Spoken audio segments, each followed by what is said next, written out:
A gente tem acompanhado a rotina das famílias de Ribeirão que saíram da favela das Mangueiras e foram transferidas para a casa própria. Um sonho realizado, mas também uma preocupação. Grande parte, talvez a maioria, não está preparada para essa nova realidade.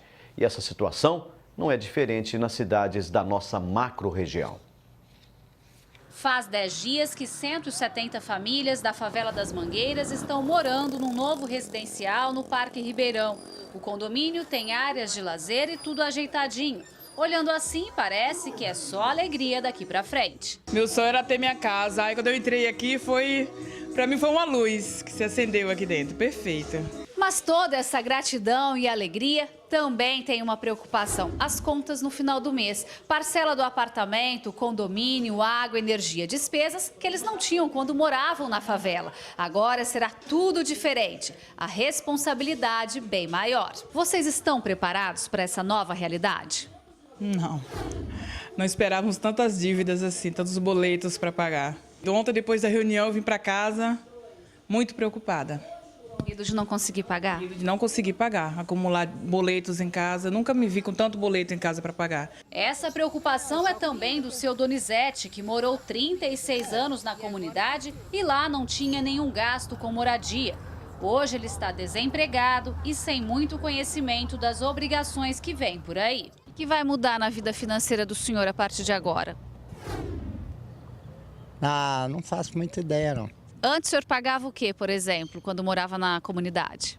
Só o rango, comida. E agora? Agora tem que pagar tudo, né? Antes eu só pagava a luz, as outras contas não tinha. E agora, vai aumentar quanto por mês para a senhora? Dava aumentar acho que uns 400 e pouco. A gente tem que pedir a Deus para dar certo, sempre pensar o positivo, né? Para poder manter as contas em dias. A adaptação não é só financeira, tem a questão do espaço e das novas regras. Algumas pessoas falam que não está acostumada, tem gente que está dizendo que o corredor está parecendo um hospital. O pessoal fala que, assim, fica com um pouco de depressão, assim, porque você vivia 30 anos ou 20 anos numa comunidade, né?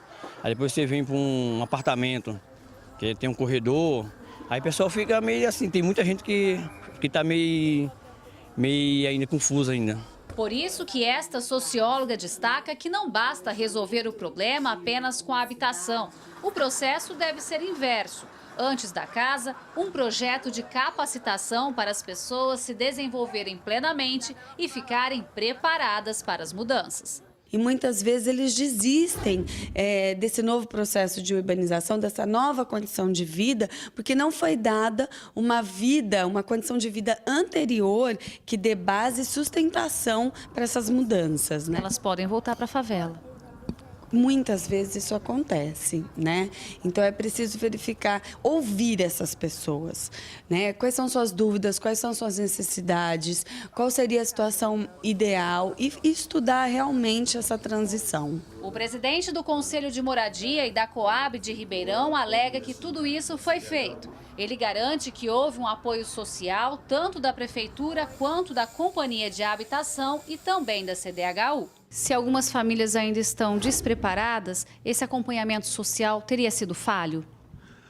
Eu não diria que foi falho, talvez tenha que intensificar em relação a algumas famílias pelas peculiaridades que elas têm. O importante é que tem 3 profissionais destacados lá, até no dia da inauguração foi listado o nome das profissionais que estão permanentemente dedicados a esse empreendimento para que elas possam dar o apoio que essas famílias precisam. Por outro lado, a política pública de moradia enfrenta uma grande dificuldade. Os grupos organizados que muitas vezes desestabilizam o processo todo. Essa semana mostramos que a prefeitura adiou a reintegração de posse da favela Sapolândia na Vila Guiomar. O município deu mais 2 meses para as famílias deixarem o local, que é área de preservação permanente, e as ligações clandestinas oferecem risco de contaminação a um posto da ERP. Durante as negociações, houve ameaça do líder do movimento. Vou jogar 47 favelas que tem em Ribeirão, vou unir todo mundo, vou parar o trânsito tudo de Ribeirão e vou parar na frente da prefeitura enquanto Nogueira não dá solução para essas famílias remover no apartamento alguma coisa, eu não vou sair do pé. E eles derrubando aqui, eu vou procurar um monte de área do município que está abandonada, aí eu vou entrar com as famílias. Ele faz uma ameaça dessa, a prefeitura recua. Quer dizer, isso dá força para o cidadão. Não, eu creio que chegou ali, existe uma ordem judicial, ele está dizendo que não vai cumprir, chame-se a polícia, prenda o cidadão e leve por desacato. Pega muito pelo lado da autoridade ser frouxa no cumprimento da sua obrigação. Sertãozinho também enfrentou dificuldade para resolver a invasão de uma área da antiga granja. No mês de maio, a Justiça determinou a reintegração de posse de 320 famílias. Foi preciso a intervenção da Polícia Militar para a liberação da área, que é particular. Até o prefeito foi ao local para tentar dialogar com os moradores. Há mais de 2 anos, o dono da propriedade tentava um acordo para ter o terreno de volta. Já em São Carlos, a principal preocupação é com o conjunto habitacional da Vila Isabel. A violência tomou conta da área. Tanto que no mês passado, uma pessoa foi assassinada no local por suspeita de acerto de contas. O tráfico de drogas já é bem conhecido pelas autoridades. Também tem o problema do abandono do bairro, falta de limpeza e segurança pública.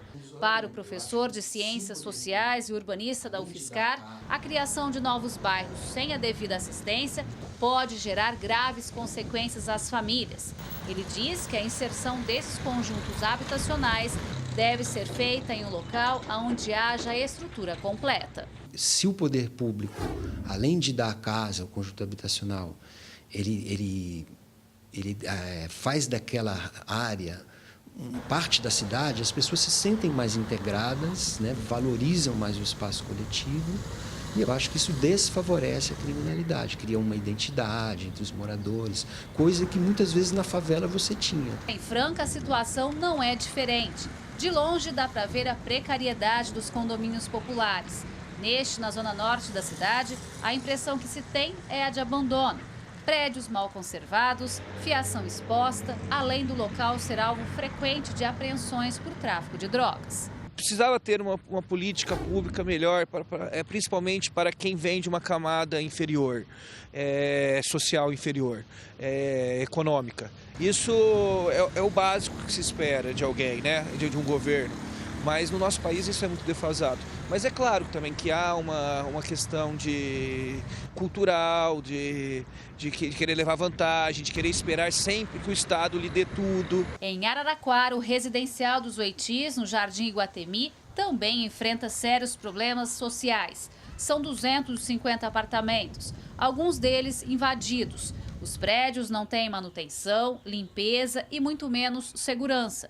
O estacionamento virou ponto de consumo e tráfico de drogas. Segundo os moradores vizinhos, com o aumento da criminalidade, muita gente fica trancada dentro de casa. Do portão para fora, creio que não só eu, como todos os moradores do bairro, não tem segurança nenhuma. Em relação a sair com seus filhos, brincar. Os mercados foram assaltados já umas 2 vezes. Isso é a praça, né, que sempre tem assim, as pessoas que ficam lá na praça. Você não vê família brincando mais na praça, né? Não tem mais aquele clima de segurança. A secretária de Assistência e Desenvolvimento Social de Araraquara reconhece os problemas encontrados no residencial dos Oitis. Segundo ela, somente agora políticas públicas começaram a ser implementadas junto às famílias. Nós temos 38 famílias em situação de pobreza extrema. Então, a questão da vulnerabilidade naquele espaço ela é muito grande. Nós estamos fazendo uma ação conjunta com as diversas secretarias para que a gente possa auxiliar aqueles moradores a terem uma vida melhor, né, terem acesso aos equipamentos públicos. Gislene Lopes, para o Jornal da Clube. Agregando valor às comunidades e integrando ao vivo a macro-região, formando opinião, em Ribeirão Preto está o presidente do Comur, João Teodoro. Em São Carlos, o vice-prefeito e secretário de Habitação e Desenvolvimento Urbano, Juliano Cardinali. Em Araraquara, a coordenadora de Habitação, Mara Gomes. Em Sertãozinho, o diretor do Departamento de Gestão dos Equipamentos Sociais, Felipe Aguiar Giraldelli. E em Franca, o advogado João Antônio Martos. Confeito, por aquilo que a gente viu até agora, transferir por transferir é um erro? Roberto, erro não, mas é uma solução apenas parcial. Parcial de uma parte, ou parte de uma solução que não se completou. Qual é a solução completa?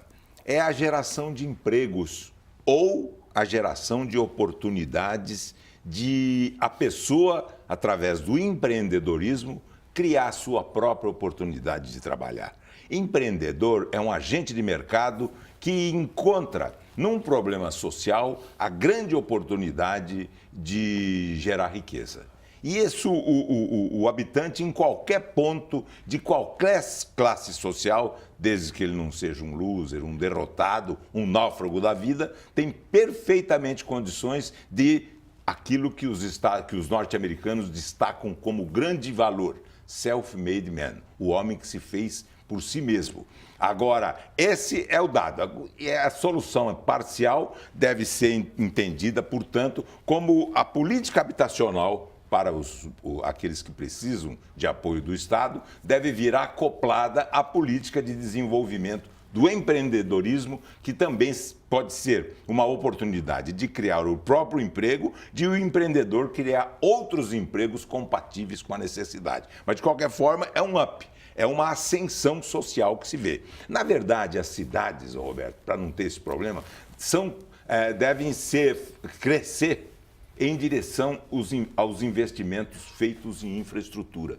Quando se quer desenvolver a cidade para norte, para sul, para leste ou para oeste, direciona-se o investimento em infraestrutura e deixa que a cidade acaba crescendo nessa orientação. O poeta Milton Aton, o grande arquiteto, que também é artista na área da literatura, ele diz que saber observar é também uma grande oportunidade de saber compreender. E é isso que se pretende, que a cidade cresça ordenadamente, porque a primeira condição de uma gestão em termos de controle é a ter conhecimento da ocupação territorial.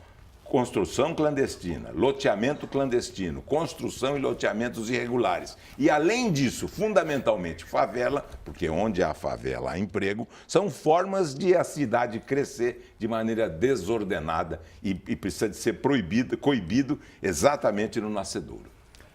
Ribeirão Preto, presidente do Comur, João Teodoro. João, uma das preocupações que eu acho que todos nós temos é tira da favela, cria uma outra favela, ou a gente vai conseguir um dia tirar da cabeça de quem foi trocado de lugar a favela. Quer dizer, a favela continua na cabeça de muita gente, não é só trocar de lugar. Isso é possível olhando de que lado, de que maneira? Boa tarde.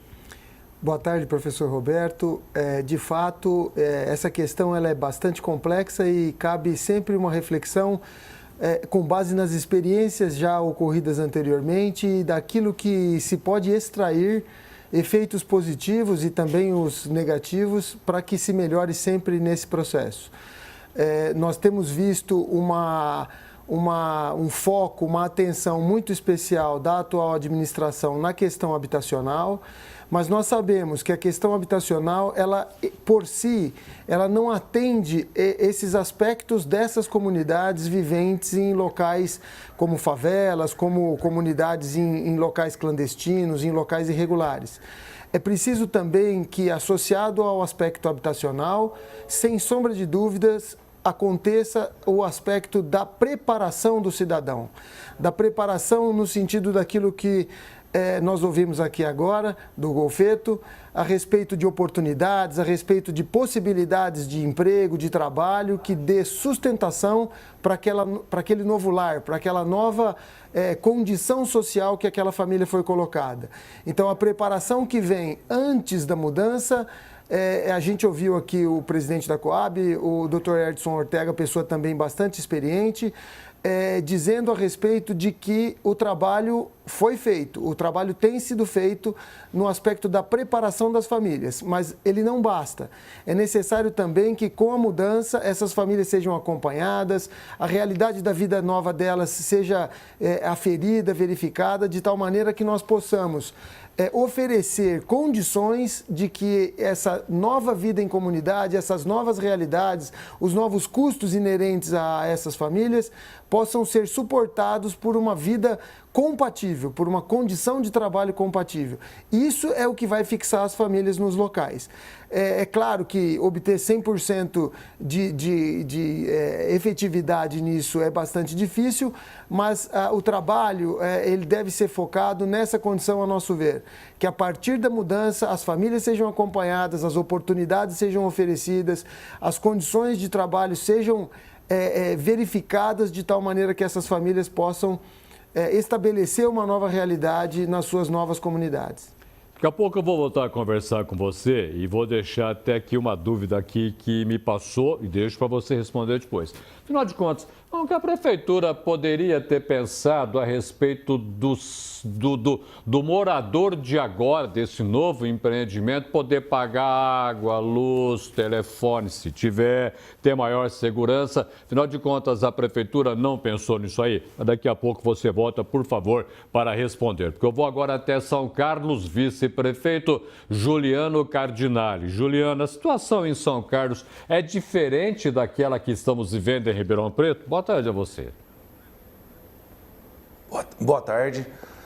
A situação de São Carlos ela é um pouquinho peculiar porque a gente não tem quase nenhuma favela, né? Mas a questão da habitação social e o preparo das pessoas que vão se mudar para um empreendimento habitacional de interesse social, ela é igual em todos os locais, né? Porque tem que haver esse preparo para se viver em comunidade, não só antes, como depois também, já é previsto hoje no próprio empreendimento, após a ocupação, que isso se aconteça, tem uma reserva de recursos para se fazer após a ocupação, para auxiliar essas pessoas a viver em comunidade, aprenderem também numa situação de uma educação financeira, para também, quando se deparam com essa nova realidade de morar em comunidade, morar às vezes em condomínios verticais ou às vezes em casas com vizinhos, numa nova organização social, é importantíssimo e já é previsto também isso já no empreendimento. Então, na verdade,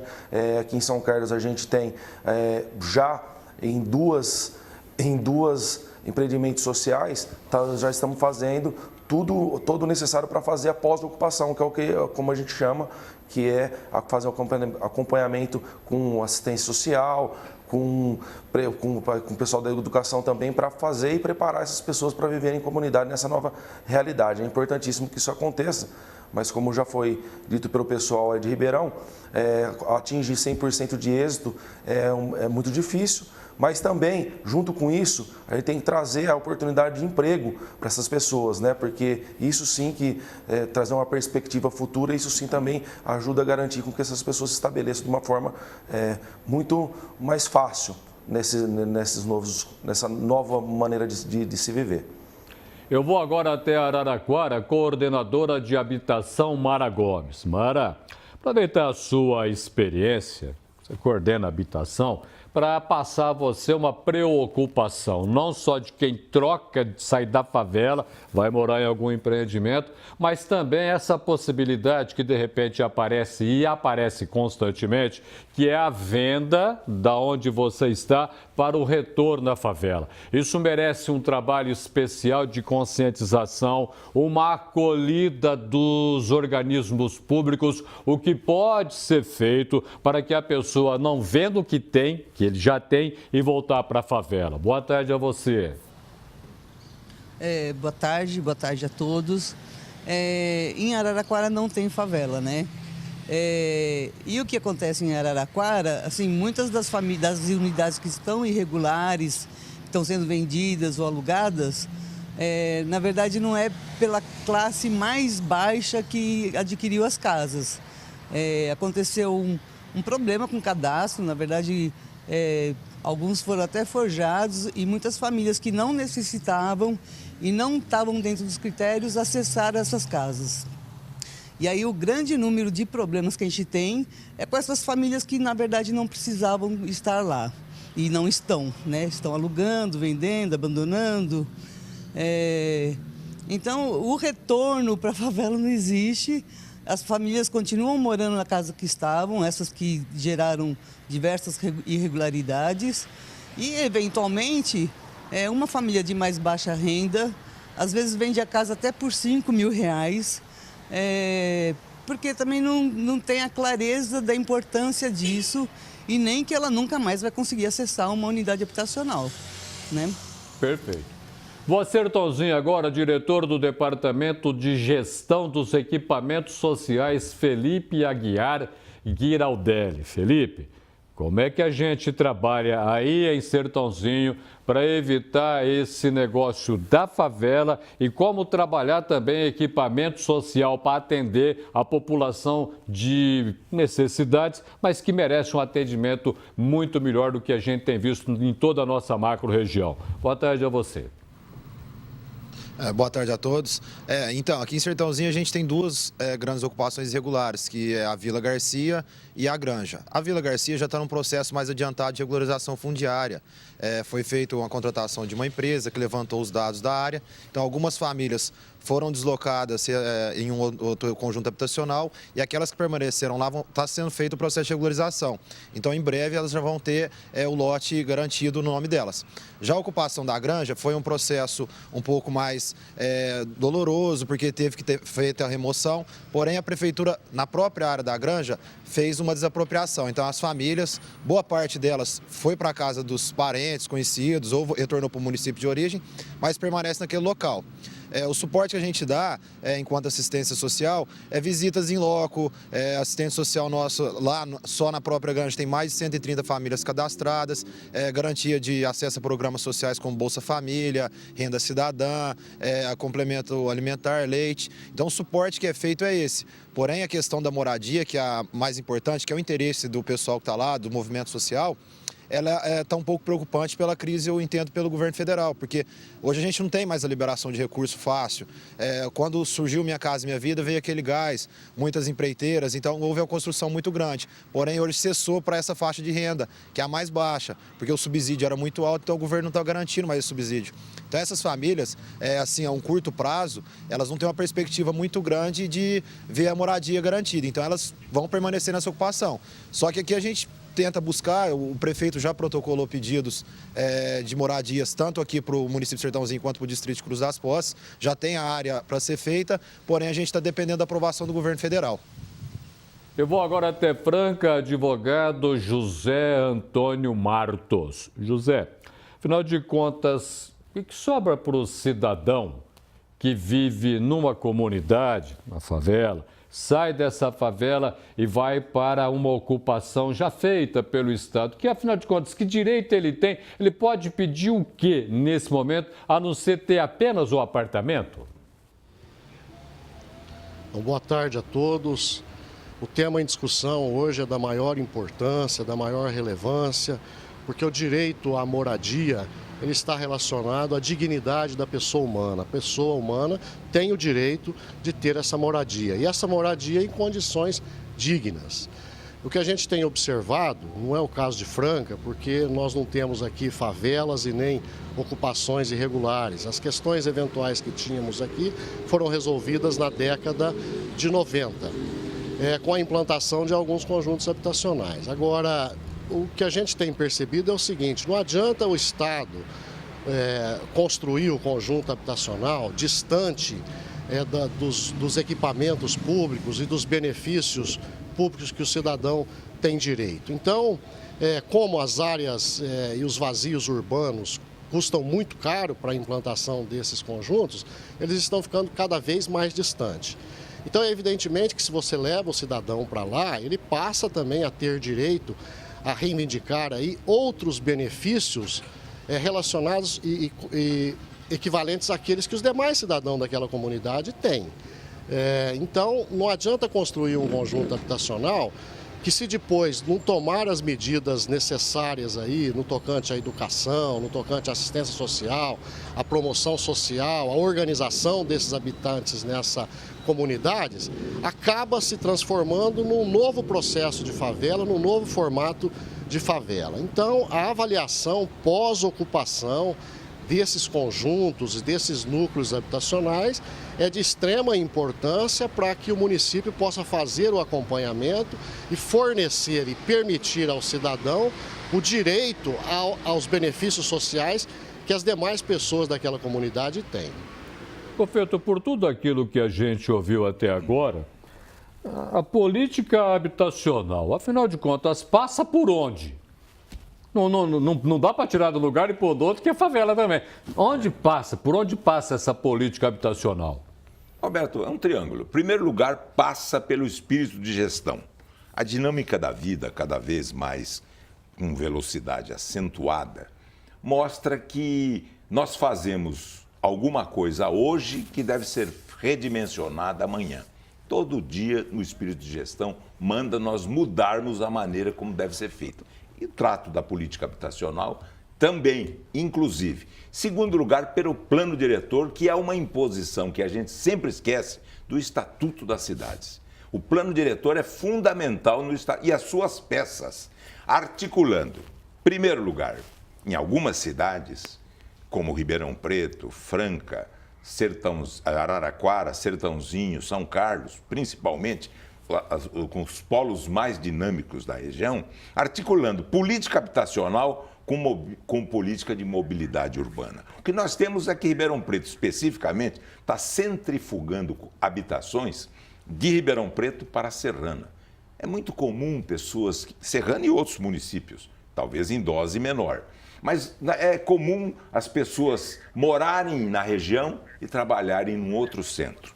E construírem empresas, por exemplo, em Jardinópolis, onde o terreno é mais barato que Ribeirão Preto, onde o terreno em Serrana também é mais barato. Construir nesses locais e a mobilidade urbana deve facilitar o acesso, de tal maneira que o custo do transporte, custo traduzido em preço de tarifa, não reduza, não aumente acentuadamente o valor do locativo ou o custo da habitação de uma maneira geral. Então, em segundo lugar, muito importante esse aspecto da mobilidade urbana ser tratada juntamente com a política habitacional. Esse é um dado fundamental. Agora, nós temos que entender também que as cidades precisam ser entendidas e tratadas, tanto o plano diretor de cada um, como de ambos, de 3 mais ou 4 municípios, no sentido coletivo. Vale dizer, o problema da mobilidade urbana, o problema habitacional e o problema de emprego tem que ser problemas inseridos como problemas metropolitanos e não apenas um problema do município. Esse é o dado fundamental que nós temos que entender, que é a execuibilidade, a aplicação do espírito de uma região metropolitana, que no fundo não é nada mais, nada menos do que transformar todas as cidades, Araraquara, Gavião Peixoto, cidades próximas, São Carlos, Ibaté, proximidades, Franca, Lençóis, Ribeirão Preto, Serrana, Jardinópolis, Sertãozinho, como bairros de uma cidade só. Esse é o espírito da região metropolitana, que dá a oportunidade de se tratar em termos macro aquilo que nós tratávamos em termos micro. Vale dizer também, em termos estratégicos, há que se entender o aspecto tático, que é o varejo do grande atacado do planejamento econômico. Eu volto a Ribeirão Preto, presidente do Comur, João Teodoro. João, lá atrás eu falei com você e ficou uma preocupação. A prefeitura de Ribeirão Preto desconhecia que a pessoa saindo da favela, ela não tem tanto dinheiro assim para arcar com algumas responsabilidades, não tem como arcar com alguns custos, até que o Gofeto acabou de falar. Então precisava ter um trabalho especial que não foi feito. Existe erro nisso daí? Existe jogar a pessoa para que a sorte ajuda? Ou tem um outro caminho que pode ser seguido? Bem, professor, nós vimos que realmente, no caso de uma preparação que não contemple esse aspecto da conscientização daqueles que vão mudar, inevitavelmente vai causar danos. Então, se essa preparação foi mal feita, se esse aspecto da conscientização das pessoas, ele não foi razoavelmente o terreno preparado para que aconteça de uma maneira mais equilibrada, os resultados que nós veremos serão aqueles que nós, em outras oportunidades, já verificamos diversas vezes, ou seja, famílias se retornando para as favelas, se desfazendo, vendendo propriedades que ainda não lhes pertencem, porque, obviamente, esses processos são processos de financiamento. Isso realmente é muito ruim, não é? É todo um esforço que a administração pública, os gestores públicos fazem, que acaba se deteriorando ao longo do tempo. Então, com o trabalho que vai ser feito agora, de caráter social, e com aquilo que foi feito anteriormente na conscientização das famílias, é que nós veremos os resultados. Mas, do ponto de vista técnico, do ponto de vista da engenharia, nós felizmente já temos instrumentos que permitem que esses custos inerentes a essas mudanças sejam minimizados.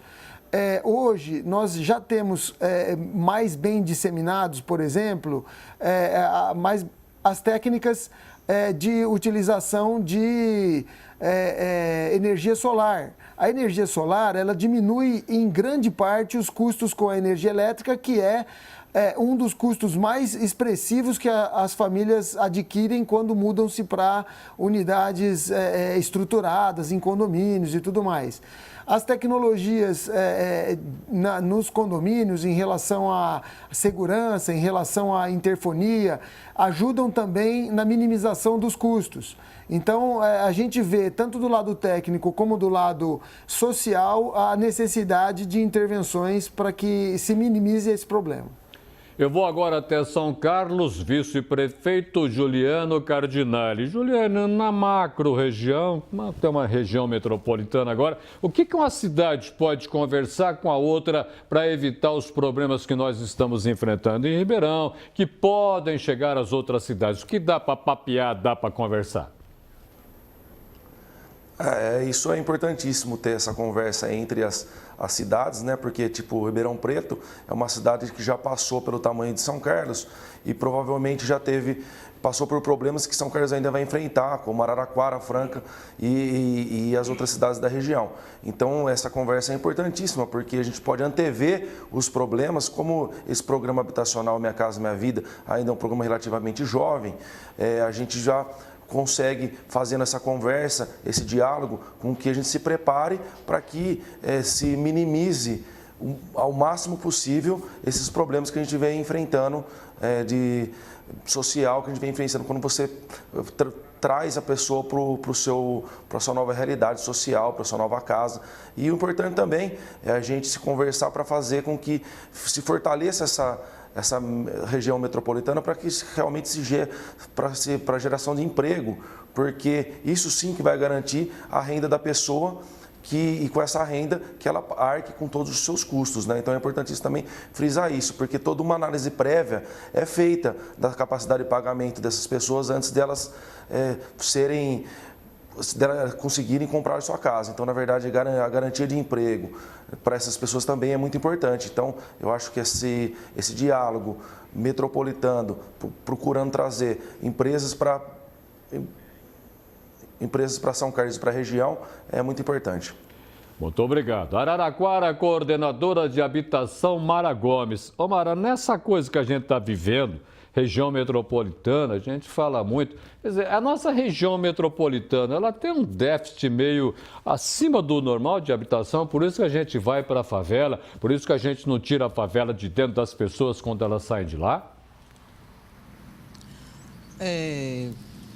Então, o déficit está dentro da lógica do município, do estado e do Brasil, né?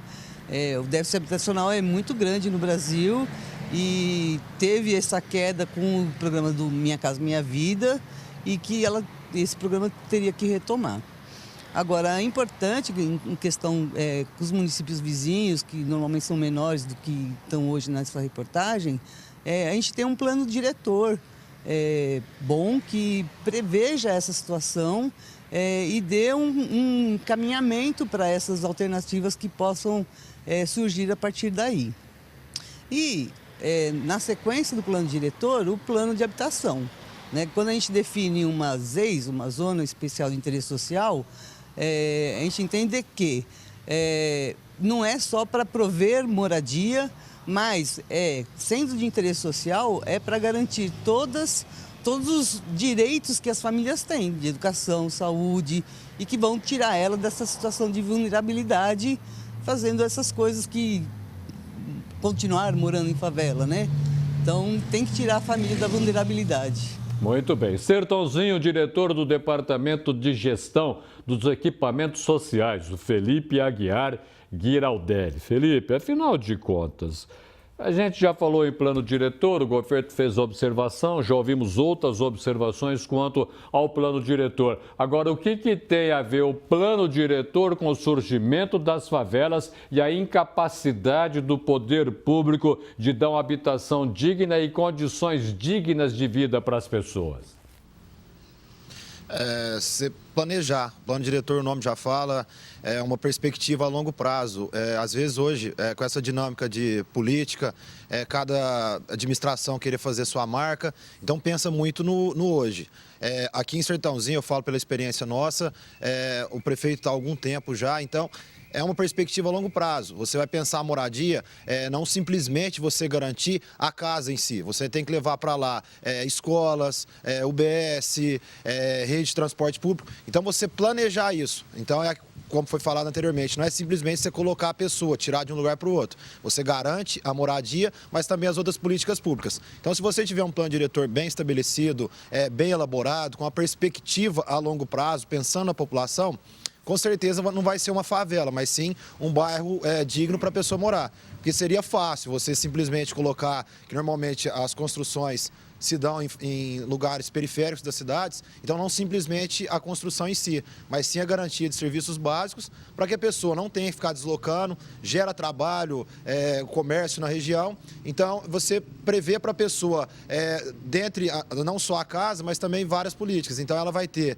esse acesso, vai poder construir ali o vínculo com a comunidade e não querer sair de lá. Porque se você não também colocar a pessoa num lugar que ela vai simplesmente ter a casa, mas não ter um emprego, não ter nada, a perspectiva dela vender e sair, voltar para o aluguel é muito grande.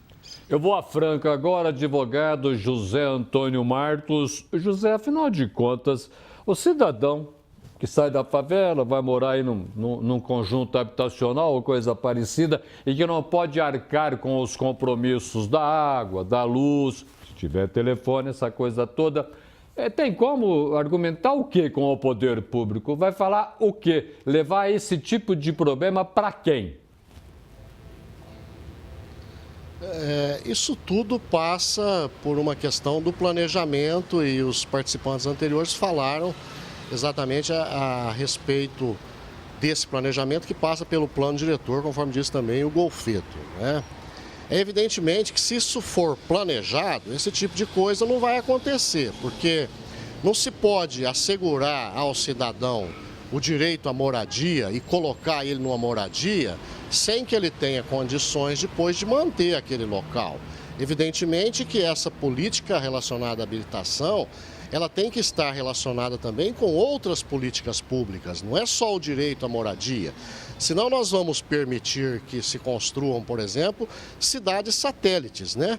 Circundando aí a região e a macro-região nossa aqui. Então é necessário que sejam implementadas outras políticas públicas relacionadas à assistência ao cidadão, que permita a ele a oportunidade dele trabalhar em primeiro plano aí para poder honrar com esses compromissos relacionados aí a consumo de energia, água, telefone e etc. E aquelas famílias que estão aí em situação de miserabilidade, evidentemente que o Estado tem que prover meios para que ele possa sobreviver. Afinal de contas, a vida em sociedade, ela requer essas condições. Integraram a macro-região na edição deste sábado do Jornal da Clube. Em Ribeirão Preto, o presidente do Comur, João Teodoro. Em São Carlos, o vice-prefeito e secretário de Habitação e Desenvolvimento Urbano, Juliano Cardinali. Em Araraquara, a coordenadora de Habitação, Mara Gomes. Em Sertãozinho, o diretor do Departamento de Gestão dos Equipamentos Sociais, Felipe Aguiar Giraldelli. E em Franca, o advogado José Antônio Martos. Ao meu lado também participou o Vicente Goffetto, que fecha agora o nosso debate. Tudo que a gente ouviu aqui, Goffetto. Déficit habitacional gerando tudo isso daí. Afinal de contas, que tratamento merece esse déficit habitacional? Tratá-lo de que maneira? Isso, verificar o que há por trás desse déficit habitacional. No fundo, é um déficit de democracia e um déficit de república. O poder público, através da sua atividade, principalmente e a começar do municipal, deve oferecer suporte para reduzir esse déficit. Vamos verificar. Um cadeirante. O poder público não vai contratar uma pessoa para deslocar o cadeirante. Não, mas vai construir rampas de acesso para ele. Vai adaptar a cidade para reduzir ou eliminar esse déficit. O déficit habitacional é a mesma coisa. Ele deve vir acoplado exatamente com o trabalho que se deve fazer no sentido de reduzir o déficit democrático e reduzir o déficit republicano. Em primeiro lugar, ele tem que estar atento ao orçamento. Ele vai verificar se quem fica abocanhado, fica com a maior parte do orçamento, da renda do orçamento. Em primeiro lugar, se verifica, como disse o sociólogo Luiz de Oliveira recentemente, que o conflito de classes se dá hoje exatamente no orçamento municipal, estadual e federal. Em primeiro lugar, as verbas, como são distribuídas. Ele precisa verificar se são os bairros os mais populosos e os de menor renda que são aquinhoados com as melhores verbas orçamentárias. A partir daí, o déficit de república tem que se diminuir para verificar claramente a transparência. E o déficit de democracia na linha de se buscar, não digo uma igualdade plena, mas reduzir a desigualdade insultante. Por quê? É até perigoso. A riqueza não vê a miséria, mas a miséria tem olhos postos na riqueza. Esse é o dado fundamental que se deve verificar o risco social que todos, afinal de contas, correm. Um prefeito de cidade grande, média ou grande, é sempre um administrador de consequências. As causas estão em outros locais. Por exemplo, quantos migram para São Paulo, para o Rio de Janeiro, para Campinas, para São Carlos, para Ribeirão Preto, para Franca, e, afinal de contas, chegando, acabam aumentando a reivindicação pessoal, fazendo criar-se mais uma consequência cuja causa não está naquele município em que ele passou a morar. Então, um administrador de consequência deve lutar contra populismo. Esse é que é o grande problema. O que é o populismo? É a arte de se distribuir riqueza e renda antes de se ter produzido nem riqueza e nem renda. Muitíssimo obrigado pela sua presença no Jornal da Clube, Goffetto. Agradeço a colaboração, como sempre, Roberto. Muito obrigado. Obrigado, viu?